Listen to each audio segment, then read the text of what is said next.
चलिए आइए, शेयर्स के पार्ट 2 में आपका भर भर के स्वागत है। हमें क्या करना है, एक 4 फीचर का क्वेश्चन करेंगे अभी, जिसमें रीइश्यू भी है। ओवर सब्सक्रिप्शन का हम पार्ट 1 में कर चुके हैं। इसमें हम ये देखेंगे कि किस तरीके से अप्रोच रखनी है हमें जब बात आती है 4 फीचर एंड रीइश्यू की। तो चलिए, मेरा नाम है Ashish Chaudhary, you are watching commerce Baba, let's begin. Do you think this is your time?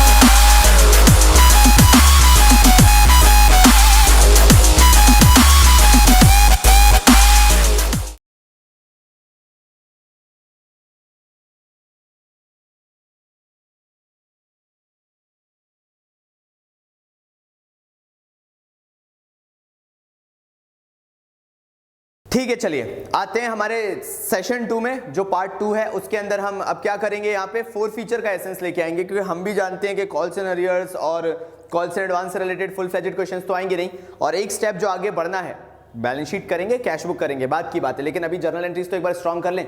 तो ये जो क्वेश्चन है ये बोल रहा है कि 20,000 शेयर जो है मार्केट में इशू किए गए हैं, 100 रुपए का आपका शेयर है, 25 एप्लीकेशन, 25 अलॉटमेंट और बाकी के 2 कॉल्स 25-25 रुपए के, that means 25 rupees application, 25 rupees allotment, rest 25 each for first and second call.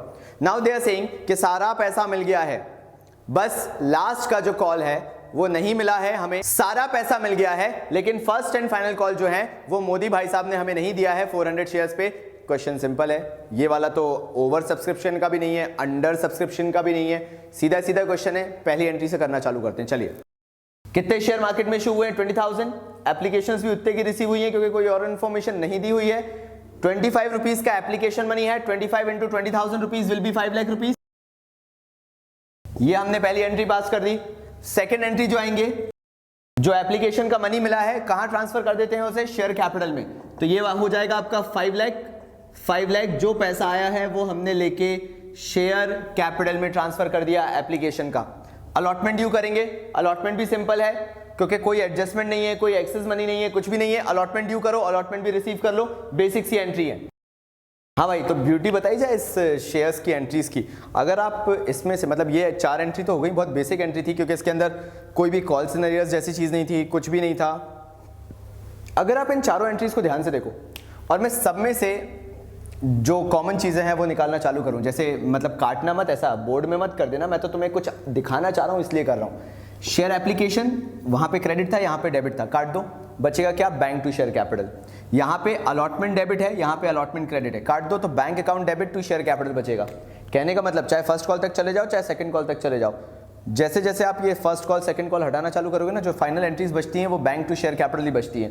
यानी मेरा पॉइंट प्रूव हो गया जो पार्ट 1 में मैंने बोला शेयर्स के चैप्टर के, कि पूरा पैसा जाकर शेयर कैपिटल में डिपॉजिट होता है। पहली 2 एंट्रीज होती हैं रिसीव और ट्रांसफर की, लेकिन दूसरे से चालू हो जाती है। पहले आप अलॉटमेंट ड्यू करोगे, पब्लिक से मंगवाओगे, बोलोगे कि भैया हमने आपकी एप्लीकेशन देख ली थी, आपकी एप्लीकेशन हमें मिली थी, अगर आप चाहते हो कि हम आपको शेयर्स अलॉट कर दें तो आप एक काम करो, हमें इतना पैसा दे दो। पब्लिक पैसा दे देती है, शेयर अलॉट हो जाते हैं। ठीक है, ये 4 एंट्रीज कर ली आपने फटाफट, नहीं लिखी है तो लिख लो, मैं आगे बढ़ रहा हूं। क्योंकि चाहे एप्लीकेशन हो, चाहे अलॉटमेंट हो, चाहे फर्स्ट कॉल हो, चाहे सेकंड कॉल हो, सब 25 रुपीज के हैं। तो 25 इंटू 20,000 शेयर्स जो इशू हुए हैं मल्टीप्लाई करोगे तो कितना आएगा? हर बार 5 लाख रुपीज आएगा। ठीक है, आगे बढ़ते हैं। पैसा मिलना है अब, बैंक अकाउंट डेबिट। काय का पैसा मिलेगा? फर्स्ट कॉल का, तो हम लिखेंगे to share first call account. जब हमें फर्स्ट कॉल का पैसा मिलना है तो एक देखा, एक हमारे मोदी भाई साहब हैं, मतलब जो नाम लिखा हो आप देख लीजिए, उन्होंने 400 शेयर्स पे पैसा नहीं दिया। अगर मैं 400 शेयर जिन्होंने पैसा नहीं दिया है इनटू करता हूं जो फर्स्ट कॉल का पैसा है, जो क्या है 25 रुपीज, तो 25 रुपीज इंटू 400 यानी कितना आ जाएगा आपका? 10,000 रुपीज आ जाएगा। तो ये जो 10,000 रुपीज है ये हमें पैसा नहीं मिला, यानी 5 लाख रुपीज हमें मिलना था। एक बंदे ने 25 रुपए नहीं दिए, 400 शेयर्स जो होल्ड करके बैठा था। जल्दी से 400 शेयर्स मल्टीप्लाई बाय 25 रुपीज कर दो तो 10,000 रुपीज आएगा। ये वो पैसा है जो हमें नहीं मिला है। 5 लाख रुपीज हमें मिलना था, 5 लाख रुपीज में से हमें कितना नहीं मिला? 10,000 रुपीज नहीं मिला। कैसे? मैं वापस से निकाल के बता रहा हूं। एक बंदा जिसके पास 400 शेयर्स थे उसने हमें 25 रुपीज का फर्स्ट कॉल नहीं दिया, यानी हमें टोटल कितना रुपए नहीं दिए उसने भाई? 10,000 रुपीज नहीं दिए। 5 लाख रुपीज टोटल हमें फर्स्ट कॉल पे मिलना था। 5 लाख में से हमें 10,000 रुपीज नहीं मिला तो कितना मिला होगा? 4,90,000। ये कहलाया कॉल्स इन अरियर्स। जो मैंने ये माइनस करके लिखा है ये कहलाता है calls in arrears. Calls in arrears का मतलब है कॉल संकट में है। संकट का मतलब होता है कॉल्स इन अरियर्स जब रहता है it can be received in future. Arrear का मतलब there is a possibility, may be शायद ये बंदा सेकंड कॉल के साथ दे दे, मे बी बंदा थोड़े उसके दिन बाद दे दे, हो सकती है, पॉसिबिलिटी है, we can recover the money, हमें पैसा मिल सकता है। लेकिन इसका मतलब ये नहीं है कि कभी मिलेगा नहीं, हमेशा ये पॉसिबिलिटी होती है। कॉल्स इन अरियर्स का मतलब कॉल्स का जो पैसा है वो संकट में है, it can be received in future. Sir आपने कॉल्स इन अरियर्स को डेबिट करके ओपन नहीं किया, जरूरी नहीं है, बोर्ड्स में बिल्कुल जरूरी नहीं है। सीबीएसई बोलता है it is optional. If you want to open calls in arrears account that is well and good, अगर नहीं ओपन करना चाहते that is also well and good, just fine, मत करो ओपन, टाइम बचाओ। और जिनको ये लगता है कि कॉल्स इन अरियर्स के बिना जिंदगी नहीं चल सकती तो बेटा लिख लिख के कितना याद करोगे, लिख लिख के चीजें कितनी याद रखोगे। बेटर यही है कि आधी चीजें यहाँ पे दिमाग में लगाओ। अकाउंटेंसी चीज ही वही है जिसमें लिखो कम सोचो ज्यादा, और सोचने का मतलब है चीजें दिमाग में ज्यादा रहनी चाहिए, पेपर पे जितना जरूरी है सिर्फ उतना लिखो। तो कॉल्स इन अरियर्स दिमाग में बैठा लो कि 10,000 का कॉल्स इन अरियर्स था, इस तरीके से लिखो, ठीक है। ये तरीका जरूरी है, जहां पे जरूरी होगा चीजों को मेंशन करना वहां पे जरूरी है तो वहां पे मेंशन करेंगे, जहां पे जरूरी नहीं है वहां पे मेंशन नहीं करेंगे। तो यहां कॉल्स इन अरियर्स मेंशन करने की जरूरत नहीं है, जिनको लगता है मेंशन करना बिल्कुल मेंशन करो, लेकिन वो बिना बात का टाइम वेस्टेज है। आगे बढ़ते हैं, चलिए तो अब क्या करें, 4 फीचर की एंट्री पास कर देते हैं। फर्स्ट कॉल के बाद ही 4 फीचर की एंट्री, क्यों? क्योंकि क्वेश्चन क्लियरली बोल रहा है कि सेकंड एंड फाइनल कॉल किया ही नहीं गया। सेकंड एंड फाइनल कॉल किया ही नहीं गया तो मतलब जो फर्स्ट कॉल किया था उसके बाद ही हम 4 फीचर कर लेंगे, ठीक है यार। 4 फीचर की एंट्री पास करते हैं, हम लिखेंगे शेयर कैपिटल अकाउंट डेबिट। अब यार देखो, अगर मैं रुपीज यहां पे कंसिडर करूं शेयर कैपिटल में तो मैं 75 रुपीज कंसिडर करूंगा, और उसका बहुत बेसिक सा रीजन है, और वो रीजन ये है कि मैंने एप्लीकेशन मंगवाया 25 का, अलॉटमेंट मंगवाया 25 का, और फर्स्ट कॉल मंगवाया 25 का। मतलब अभी तक मैंने शेयर होल्डर से सिर्फ 75 रुपीज मंगवाए हैं। तो जो शेयर होल्डर्स हैं उन्होंने अभी जो हमें पैसा नहीं दिया है वो सिंपल है कि 75 रुपीज तक का नहीं दिया होगा ना यार, क्योंकि 25 रुपीज तो उनसे मंगवाए नहीं। तो चलो उनके पाप पुण्य का लेखा जोखा जो है भैया वो 75 रुपीज के हिसाब से देते हैं। इंटू करेंगे हम कितने शेयर? 400 शेयर्स, ठीक है भाई। तो 75 इंटू 4 किया, यहां पे हमारा आ गया शेयर कैपिटल 30,000 रुपीज। क्या ये क्लियर है? ठीक है। अब क्या नहीं दिया गया है? शेयर फर्स्ट कॉल नहीं दिया गया है, शेयर फर्स्ट कॉल लिख दिया। शेयर फर्स्ट कॉल कितने रुपीस का है? 25 का है, ठीक है। 25 इंटू 400 कितना हो जाएगा? 10,000 रुपीज। ये हमने लिख दिया 10,000। तो बाकी किस में चला जाएगा? शेयर 4 फीचर में। ये हमने यहां पे दिखा दिया 20,000 रुपीज का शेयर 4 फीचर, ठीक है। बस अब हमें कुछ नहीं करना, जैसे ही हमारी 4 फीचर की एंट्री कंप्लीट हुई है हमें बस री इशू की एंट्री करना है, और उसके बाद सीधे हमारा कैपिटल रिजर्व आ जाएगा।